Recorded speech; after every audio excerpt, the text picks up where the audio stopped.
కళ్ళు తెరిచి ఉన్నప్పుడు తీసుకునే శ్వాసలు మనం బతకడానికి సరిపోతాయి. ఈ జీవితంలో అస్తవ్యస్తంగా ఉండే దిశకు కూడా తీసుకువెళ్తాయి ఆ శ్వాసలు. కానీ నువ్వు ధ్యానం చేస్తూ తీసుకునే ప్రతి శ్వాస నీకు పవిత్రమైనది.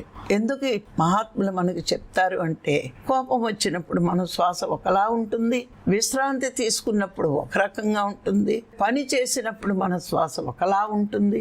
ఆ శ్వాసలు ఏమి ఊరికే బతకడానికే.